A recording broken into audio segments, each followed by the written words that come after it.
Assalamualaikum warahmatullahi wabarakatuh. Halo mahasiswa PPG Prajabatan tahun 2022. Salam sehat, salam bahagia.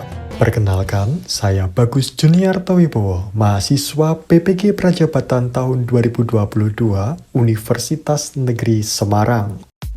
Sebelum menjadi guru profesional, mahasiswa PPG Prajabatan tahun 2022 wajib mengikuti kegiatan praktik pengalaman lapangan 1 atau PPL 1 di sekolah. Setelah mengikuti kegiatan praktik pengalaman lapangan di sekolah, terdapat beberapa hal yang dapat dijadikan bahan refleksi ke depan. Memahami karakteristik peserta didik berdasarkan demografi adalah suatu hal yang penting, karena dapat membantu dalam perencanaan dan pelaksanaan pembelajaran yang lebih efektif. Demografi termasuk informasi seperti usia, jenis kelamin, etnis, latar belakang sosial ekonomi, dan kemampuan kognitif yang dapat mempengaruhi cara seseorang belajar dan menangkap informasi. Dengan memahami karakteristik demografi peserta didik, guru dapat menyesuaikan metode dan materi pembelajaran yang sesuai dengan kebutuhan spesifik dari kelompok siswa tertentu, sehingga dapat meningkatkan hasil belajar mereka. Terdapat beberapa cara untuk memahami karakteristik peserta didik berdasarkan demografi. Guru dapat menyelenggarakan survei untuk mengumpulkan informasi demografi dari peserta didik, seperti usia, jenis kelamin, etnis, latar belakang sosial ekonomi, dan kemampuan kognitif.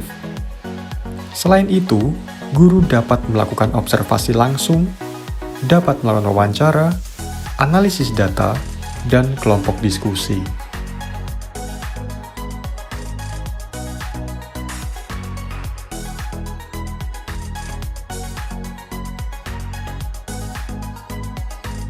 Menyusun perangkat ajar. Menyusun rencana pembelajaran berdasarkan hasil observasi peserta didik dapat membantu dalam menyesuaikan pembelajaran dengan kebutuhan khusus dari peserta didik dan mencapai tujuan pembelajaran yang lebih efektif. Untuk menyusun rencana pembelajaran yang efektif berdasarkan hasil observasi peserta didik, terdapat beberapa langkah yang dapat dilakukan. Langkah yang pertama adalah identifikasi kebutuhan belajar peserta didik. Langkah ini merupakan langkah yang dapat dilakukan melalui observasi langsung saat pembelajaran berlangsung atau melalui wawancara atau tes. Yang kedua, tentukan tujuan pembelajaran yang sesuai dengan kebutuhan belajar peserta didik yang telah diidentifikasi. Ketiga, pilih metode dan materi pembelajaran yang sesuai dengan kebutuhan dan kemampuan peserta didik, seperti menggunakan pendekatan inquiry, project-based learning, atau problem-based learning. Yang keempat, buat evaluasi untuk mengevaluasi hasil belajar peserta didik dan mengetahui apakah tujuan pembelajaran tercapai. Yang kelima, jika hasil evaluasi menunjukkan bahwa tujuan pembelajaran belum tercapai, buat perencanaan perbaikan yang sesuai untuk meningkatkan hasil belajar peserta didik. Yang keenam, terapkan perencanaan perbaikan dan evaluasi kembali hasil belajar peserta didik untuk memastikan bahwa tujuan pembelajaran telah tercapai. Selanjutnya adalah menciptakan kegiatan belajar menarik dan asyik dengan menggunakan multimedia seperti video, gambar, audio, atau permainan digital.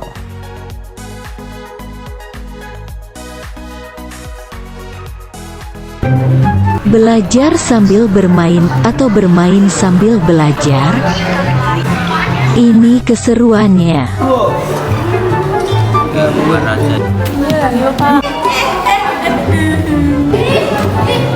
Dilihat di pojok kiri itu ada waktunya ya.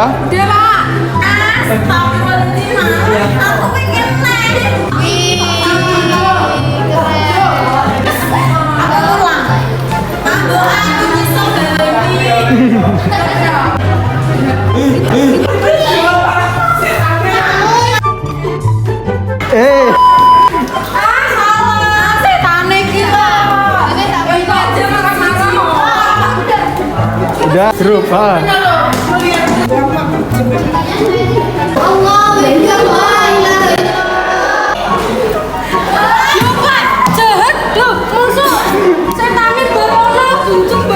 Refleksi berikutnya adalah menyusun asesmen yang berupa asesmen diagnostik, sumatif, dan formatif.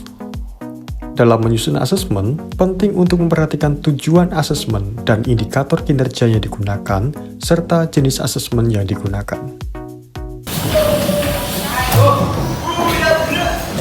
Duduk, siap, gerak.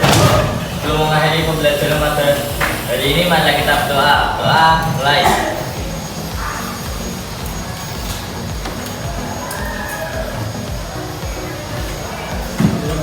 Doa selesai. Beri salam. Selamat siang. Terima kasih. Selamat siang sore. Ya. Sama-sama ya, mohon maaf. Waktunya molor. Sukses berkarya dan selalu semoga ini sampai masing-masing. Mohon maaf kalau ada salah. Selamat siang, silakan bicara ya.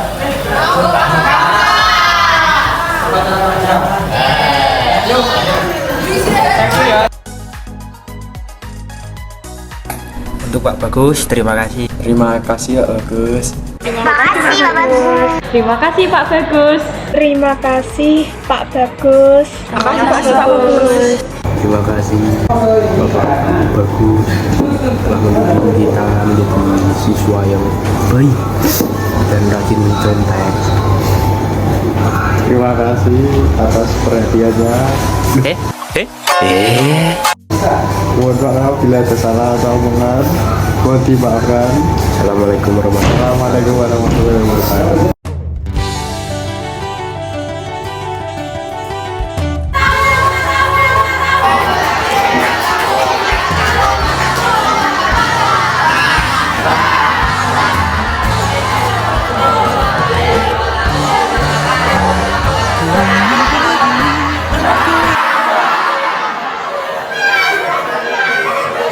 Jadi gak ngantuk besti, malah ada yang ketagihan.